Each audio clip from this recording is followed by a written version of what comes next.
और अपनी कमर गर्दन सीधी कर लें। मेरे साथ एक स्वर में गायत्री मंत्र का उच्चारण करें।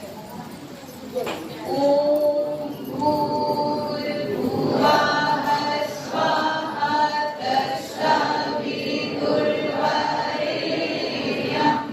भर्गो देवस्य धीमहि धियो यो नः प्रचोदयात्। पुनः प्रणाम सभी को। आप सभी को गुरु पूर्णिमा की हार्दिक शुभकामनाएं। आप सभी बहुत भारी संख्या में यहाँ पर पधारे हुए हैं और समय मिला है मात्र 5 मिनट का, जिसमें गुरुदेव के विचारों को आप सभी तक पहुँचाना है।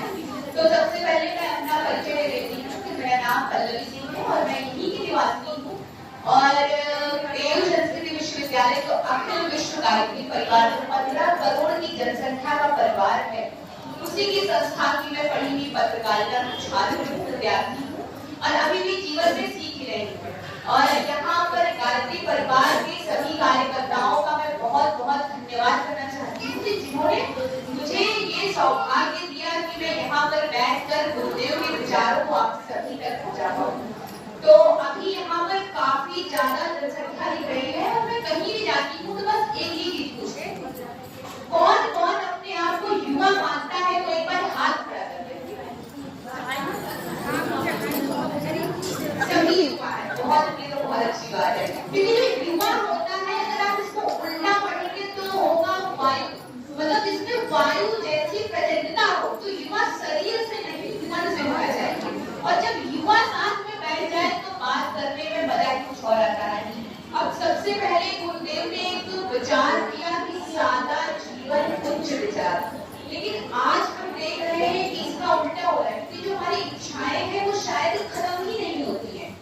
अभी किसी महिला को देख लीजिए, अगर वो दूसरी महिला को देख दे कि उससे ज्यादा चमक रही है तो कहेगी अरे यार इसने कौन सी क्रीम लगा ली, इतनी ज्यादा चमक रही है, मतलब मुझे भी लेनी चाहिए। अपने से वो खुश नहीं है। अगर किसी पुरुष को देख लीजिए, किसी ने कोई नई गाड़ी ली, कार ली तो कहेगा अरे इसने ये ले लिया तो मुझे भी लेना पड़ेगा, ये ट्रेंड है। तो गुरुदेव ने बताया कि ये नहीं, आप सादा जीवन उच्च विचार धारण करिए। आप अपनी जरूरतों की जो चीजें हैं उसे पूरा कर लीजिए। उसके बाद जो समय बचता है, जो धन बचता है, जो श्रम है वो ईश्वर में लगाइए, लोगों में लगाइए, आत्म कल्याण और लोक कल्याण में लगाइए। और आपके जो विचार है वो छूने चाहिए। गुरुदेव ने बताया है। इसके साथ उन्होंने 2 चीजों की बात करी जिसको कहकर मैं अपनी वाणी को विराम करूंगी। उन्होंने बताया कि आत्म कल्याण और लोक कल्याण।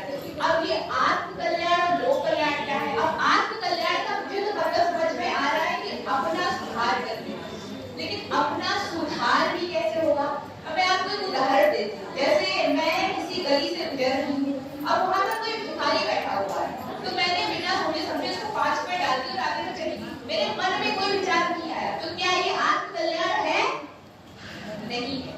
आत्म कल्याण इसलिए नहीं क्योंकि मैंने उसको 5 रुपए तो दे दिए, लेकिन मेरे मन में ये विचार नहीं आया कि क्या इसकी स्थिति है, क्यों ये मांग रहा है, क्यों इसको ये मांगना पड़ रहा है। अगर जिस दिन से मेरे मन में ये भावना आ जाएगी तो हो जाएगा आत्म कल्याण। तो सबसे ज्यादा जरूरी है कि आत्म कल्याण करें। गुरुदेव ने एक कोड बहुत अच्छा किया जो मेरे दिल के में बेहद करीब है कि स्वयं का सुधार ही संसार की सबसे बड़ी सेवा है। तो अगर आप अपने आप में सुधार कर लेंगे तो जन जन तक जाकर आपको सुधार करने की आवश्यकता नहीं है। आपके सुधारों का आपको देख के सामने वाला व्यक्ति सुधार करेगा। तो ये अगर आप अपने आप सुधार कर लेंगे तो समाज का, जन का जो सुधार है वो स्वयं हो जाएगा। अब दूसरी चीज उन्होंने बताई कि लोक कल्याण करिए। अब लोक कल्याण की बात तो गुरुदेव ने कह दी, लेकिन अब हमारे मन में विचार आ रहा है फिर मैं तो खुद गरीब हूँ तो मैं दूसरों की क्या कहते हैं सेवा कैसे कर सकता हूँ, हेल्प कैसे कर सकता हूँ, मैं तो खुद गरीब हूँ। तो लोक कल्याण का मतलब ये नहीं है कि आप किसी को पैसे दे दीजिए, कपड़े दे दीजिए, ये नहीं होता है। आप और चीजें करके लोक कल्याण कर सकते हैं। तो सबसे पहली चीज है कि आपको क्या जरूरत होती है? जब आप अकेले होते हैं किसी व्यक्ति की आवश्यकता होती है, सांस लेने के लिए वायु की आवश्यकता होती है। तो बस एक काम करिए, आप जहाँ भी रह रहे हैं उस एरिया में एक पेड़ लगा दीजिए।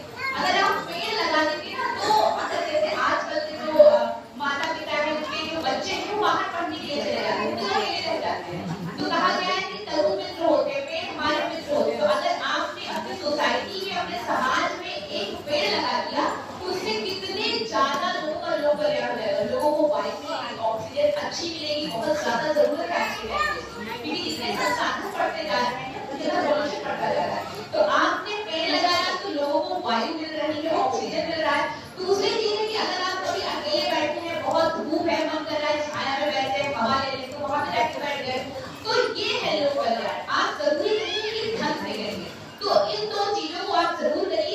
मन में लाइए और सुबह उठ के आप आत्मबोध करिए, रात को सोने से पहले तत्वबोध करिए। भगवान को हर समय धन्यवाद दीजिए, क्योंकि ये जीवन जो है ये बहुत मूल्यवान है, सबको नहीं मिलता।